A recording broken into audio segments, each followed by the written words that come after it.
We're in Silicon Valley, right? There's just nowhere else like it. People who have ideas, who want to start businesses, who want to solve problems. Athens, the modern day Athens.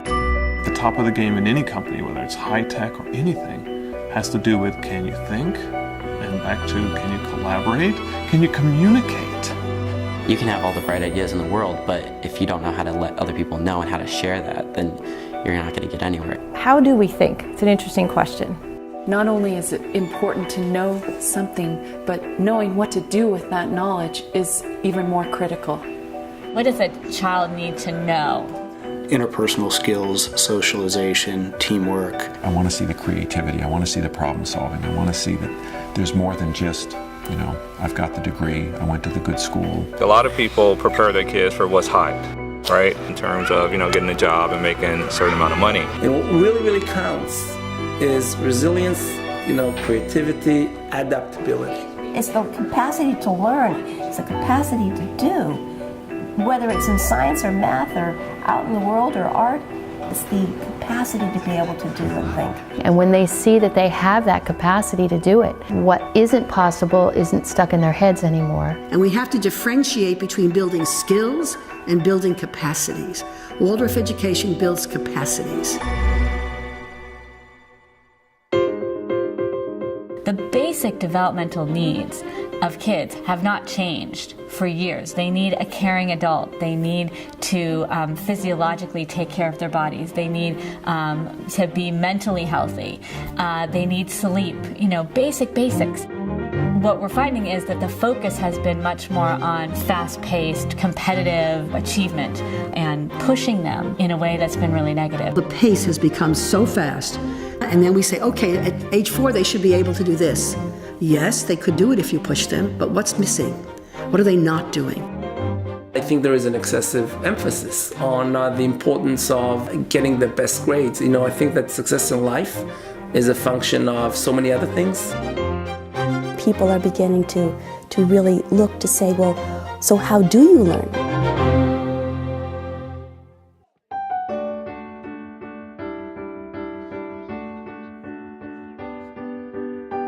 The Waldorf philosophy is to start a little bit later. You don't start kindergartners with reading. Kindergartners should be playing.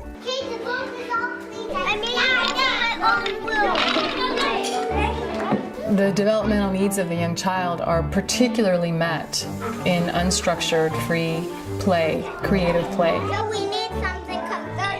It engages their visual senses, their fine motor skills, their gross motor skills. It develops their language skills, their social interaction with their classmates. No, what are you doing eating, meeting, writing mode for? It reminded me of what childhood used to be, what I remember childhood being, and the freedom to be a child and to think like a child. I wasn't pressured from kindergarten, first grade on to be committing to 3 hours of homework a day when I came home, and instead I could be a child when I was growing up. Who has been stung by a wasp? Well, when I got stung, it just felt like a flash of pain. It just feels like a pencil. So we call them paper wasps because they make paper. The teacher is the key. The teacher has to understand the children's development and be able to ask, who are these children in this place and time? Ready to be Demeter again? When you look at a child, there's your curriculum. We recognize that every grade at each age, there's a different capacity. There's a different developmental stage. It's like when a toddler all of a sudden can walk and they just get up and they go, and some do it at 10 months and some do it at 20 months. By the time it comes back to your heart, it's oxygen pour blood back into your right atrium. There's a lot of reason behind what we teach and when we teach it. How does this meet the child at 7 years old, 8 years old, 9 years old, 15, 16, 17 years old? The queen carouses to thy fortune, Hamlet. Oh, wait a hand! Hamlet! Someone really thought about what they're teaching the kids. It's not randomly teaching about Rome in 6th grade. There's a reason for that. The skin is the biggest organ you have on your body and in your body. 9 pounds of dead skin cells fall off your body each year. And if you're in a room and there's dust like on the windowsill, 90% of that is probably dead skin cells. Take what's in the child, what's naturally growing there, and then draw it out in the way that it can just really flourish.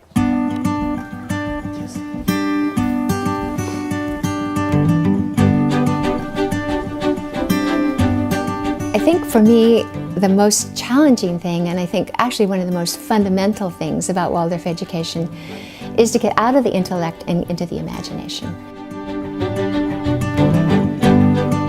Imagination is developed early, and you can also develop it out of kids early. Wait, said the frog. Think about what children like to do.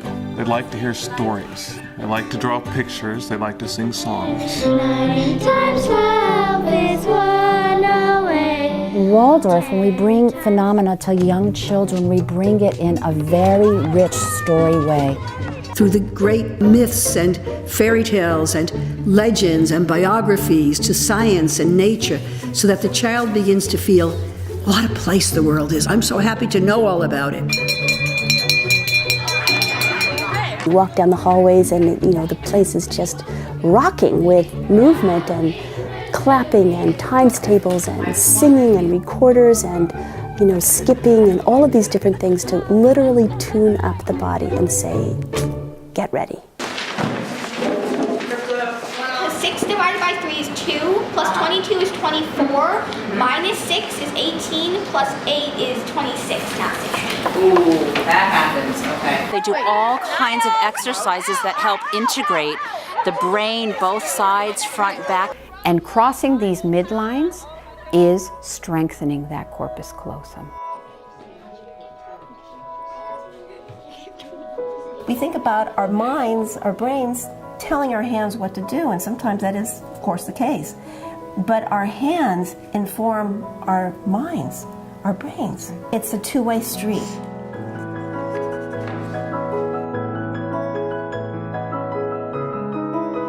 It's a rich, complex tapestry of multisensory learning. Okay, write your first line. The moving into the high school is developing the thinking. 4 years of math, 4 years of science, 4 years of history. Expectations are high. 4 years of English, 4 years of language, right? 4 years of art. We were there all day, every day, doing the most rigorous academic arts, science, history, everything. They do very sophisticated academic work. So we're going to start with the E. coli cells, then we're going to add the DNA. A lot of people have this idea that Waldorf's not very strong in the math and sciences. That's just a superstition. I think what they're seeing is not that it's not strong in the math and sciences, but they're seeing a different style of teaching. And if you spend a little time in one of those classes, you can see it.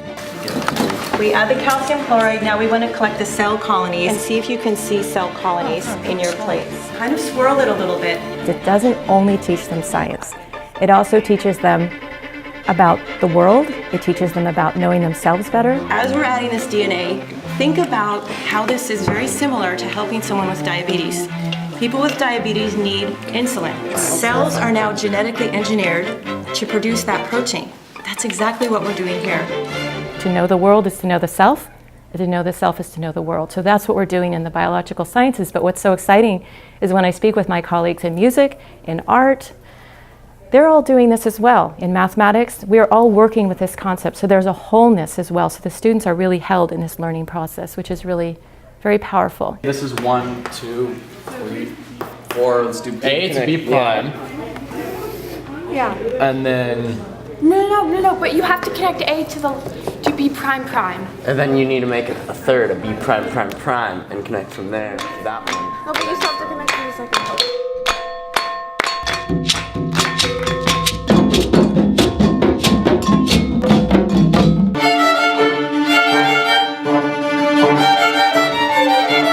We go from imitation in the kindergarten to imagination in the lower grades to the intellect in the high school, coming to a new level of intellectual ability, but still they do the arts.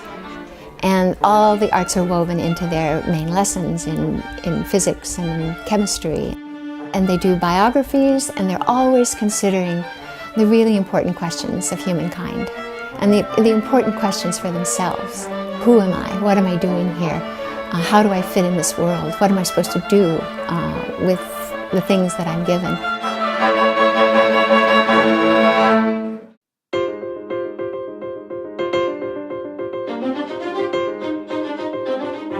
You can think about drawing something out on a piece of paper, painting something, sculpting something. And when you can really vision what you want your essay, what you want your math equation to look like, it helps you really actually comprehend, I think, the material much better.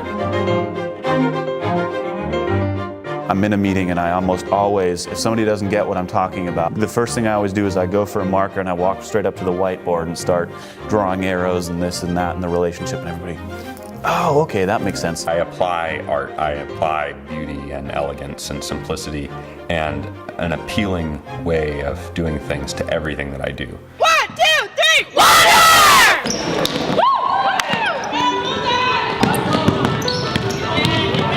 We bring sports at a certain age according to what they're developmentally ready for. So in about grade 5 or 6, we encourage soccer and other competitive sports. There is value in sports, no question. The camaraderie is incredible, and my son, who has never played basketball before, is blossoming.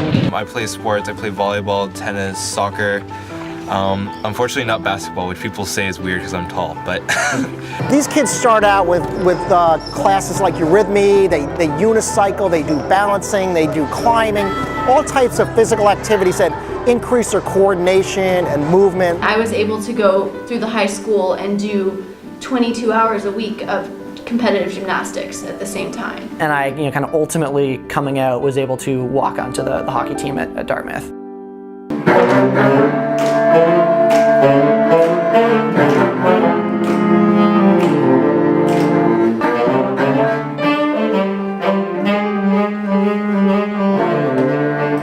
They have exposure, all sorts of exposures through Waldorf, so that they can kind of get a taste for different flavors of things to see what really may pique their interest. It's the doing, the tasting, the creating, the making of the experiment from scratch. It's not getting some pre-boxed thing.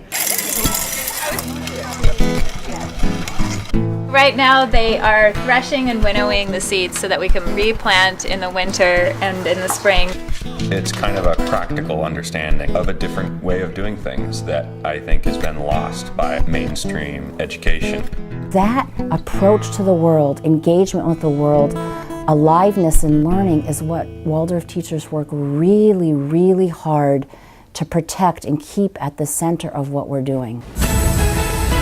You want to know a secret? Some of the tech world's biggest gurus are actually sending their own children to schools without a single computer. They're called Waldorf schools, and they are unplugged on purpose. Students use actual paper and pencils. Technology gets introduced. It's just something to experience later when it's not gonna hypnotize you. You need to interact with it, and you need to be good at it to be competitive in today's job market.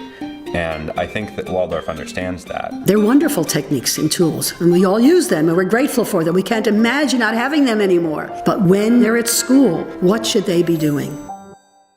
If you look at the things that the Silicon Valley CEOs are saying that they really want to see. Creativity, communication, and collaboration. Interpersonal skills, socialization, teamwork. A curiosity and a persistence and a drive. Something that needs to make you keep going when you're sitting in the lab and you just, nobody's telling you what to do.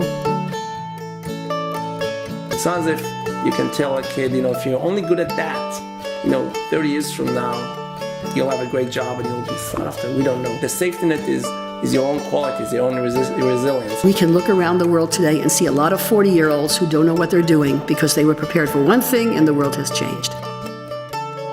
The big picture is the key here, because we live in a time where we don't know what the world is going to be like in 10 years. And they have to be able to think their way through it in a whole systems way.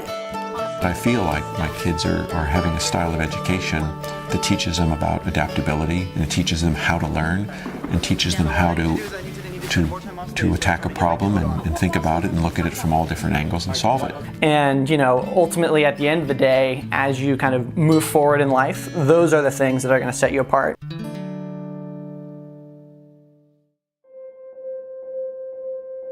you have to picture your child in, like, let's say 20 years, what would you wish for your child?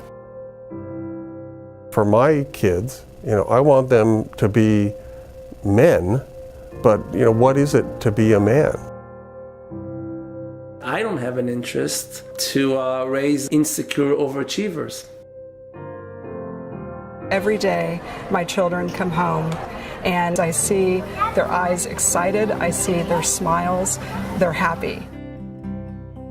One mother said, "I have my daughter back now." I'm not sure if it's all Waldorf schools or just this school, but the students are allowed to grow as people. It's not like you're parts of a machine and you're just stamping out students. They're not just concerned about preparing them for college, a college career, but they're also more concerned about preparing them for life. If I had to simplify Waldorf, it would probably be that they teach you how to learn. If you carry that with you, then they've given you the fundamental building block of your life. In the long run, you want a healthy, happy 35-year-old, and no one's going to remember what your fourth grader gets in math. The older I get, the more I realize how difficult life can be sometimes.